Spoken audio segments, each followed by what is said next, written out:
जब भगवान राम जी के रूप में आए तो राम रूप में प्रभु आए, तब तो उनके सौंदर्य का क्या कहना। अरे उनके सौंदर्य को देख करके राक्षस भी मोहित हो जाते हैं। शूर्पणखा की हालत आपने देखी, बेहवल होकर के पंचवटी की ओर भागी। शूर्पणखा ने राम जी की सुंदरता कहां देखी पंकज जी? कथा है कि शूर्पणखा ने दंडकारण्य में किसी के चरणों के चिन्ह देखे। चरणों के चिन्ह को देख करके वह मुग्ध हो गई कि इतने सुंदर चरण चिन्ह किसके हो सकते हैं।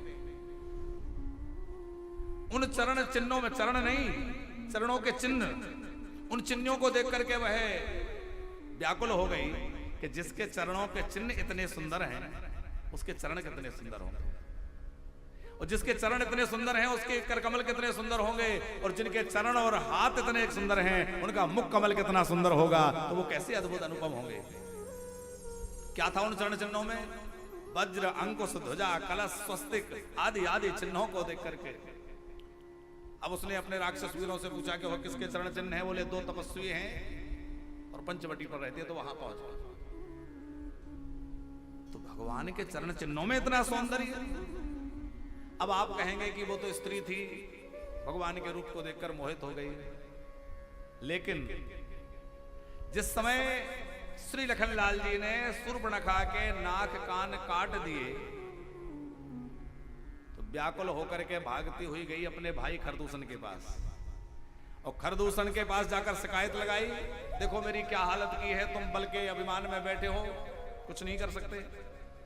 खरदूषण बड़ी भारी सेना लेकर के पंचवटी की ओर बढ़े, और दीनानाथ जी जैसे ही बड़ी भारी सेना को आते देखा तो लक्ष्मण जी को, श्री जी, जानकी जी को तो राम जी ने कहा कि छुप जाओ, जानकी जी को गुफा में ले जाओ। राम जी युद्ध के लिए सामने आ गए। अब राम जी युद्ध के लिए खड़े हैं, वनवासी भेष है, बलकल वस्त्र धारण किए हुए हैं, जटाजूट बंधे हुए हैं, हाथ में धनुष बाण है, वक्ष पर जो है बहुत सुंदर बलकल है, स्कंद पर जो है तुनीर कसा हुआ है। अब कोई राजसी भेष नहीं है, कोई मुकुट, किरीट, कुंडल, कवच नहीं है, कोई जड़ाऊ मुकुट पहना हो कि बहुत सुंदर रत्न आभूषण धारण किए हो, सो नहीं, बलकल धारण किए हुए हैं। जब राम जी के उस रूप को देखा तो खरदूषण के हाथों से, उन राक्षसों के हाथों से अस्त्र शस्त्र खसकने लग गए, लड़ना भूल गए। वो क्या कहने लगे, भले ही इन्होंने हमारी बहन जी को विरूप बना दिया लेकिन ये मारने लायक नहीं है। बध लायक नहीं पुरुष अनूपा, यद्यपि भगनी कीन कुरूपा, पर बध लायक नहीं पुरुष अनूपा। ये मारने योग्य तो नहीं है, ये तो अनुपम है। तो तनिक विचार करिए कि जिन प्रभु के सौंदर्य को देख करके राक्षसों के हृदय की अवस्था ऐसी हो जाए, उन प्रभु को देख करके भक्तों के अंदर क्या दशा होती होगी। अच्छा, ये तो राम जी के तपस्वी वेश की बात है, और जब राम जी राजकुमार के रूप में रहे होंगे, राजा के रूप में रहे होंगे, तो उनका सौंदर्य कैसा रहा होगा। उसमें भी जब वर बने होंगे, अरे किसी का काला कलूटा बेटा हो और उसको भी जब दुल्हा बनाया जाता है तो बढ़िया सजा धजा दिया जाता है, वो भी बढ़िया सुंदर लगने लग जाता है। और हमारे प्रभु तो इतने सुंदर हैं, और जब वह वर रूप में सज करके गए तो कितनी सुंदरता रही होगी। कल्पना कीजिए, जनकपुर में जब बारात पहुंची हुई थी, सबका भोजन जीवनार चल रहा था, तो मिथिला की परंपरा है कि बारात भोजन जीवने लगे तो बड़ी मीठी मीठी गालियां सुनाते हैं समधी जी को। बुंदेलखंड में भी परंपरा है। तो मिथिलानिया जो हैं वो महाराज दशरथ को मीठी मीठी मधुर वाणी में गालियां सुनाने लग गई। अब वो बड़ी अटपटी सी वाणी बोलने लग गई। सखियों का भाव था। राम जी बड़े संकोच निधान हैं, वो संकोच में पड़ रहे हैं। उन्होंने विचार किया क्या किया जाए। तो राम जी ने किया कुछ नहीं, बस थोड़ा सा मुड़ करके और उधर देखा जिधर वो सब सखियां गा रही थी।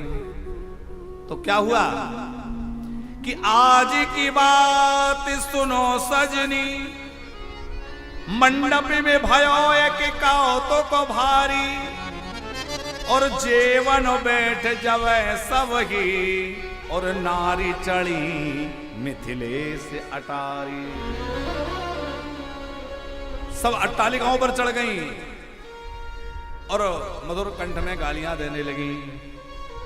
लेकिन एक आश्चर्य हुआ, क्या कि राम को रूप बिलोकत ही, और मोह गई सब गावन हारी, और भूल गई अवधेश को नाम, और देने लगी मिथिलेश को गारी। राम जी ने जैसे ही उधर देख करके मंद मंद मुस्कुराया, और राम जी की वह मंद मुस्कान इतनी विलक्षण थी कि वह सब कुछ भूल गई, और दशरथ जी को गालियां देना तो भूल गई, और वो अपने ही महाराज जनक को ही गालियां देने लग गई। ऐसी बावरी हो गई। भूल गई अवधेश को नाम, सो देने लगी मिथिलेश को गारी। तो आप विचार करिए प्रभु का स्वरूप कितना अद्भुत होगा, जो एक बार देख ले बस उन्हीं का हो जाए। तो उन प्रभु के रूप को देख करके जिन जिन के मन में माधुर्य रस जाग गया, ये हमारे प्रियतम होते। हम इनकी खूब सेवा करते, खूब लाड़ लड़ाते, चरण दबाते, पंखा झलते, भोजन पवाते। तो उन सब भक्तों को भगवान को उनका भाव पूरा करना है ना, तो उन सबको ब्रज में गोपी बना के भेज दिया। अब आ जाओ, सब ब्रज में गोपी बनकर के आ गए। दंडकारण्य के जो ऋषि मुनि महात्मा हैं, जिनके मन में भगवान के प्रति माधुर्य रस जागा, कहा कोई बात नहीं है, वृंदावन में आ जाओ। क्योंकि कृष्ण रूप में प्रभु ने आकर के सबकी इच्छा पूरी की है।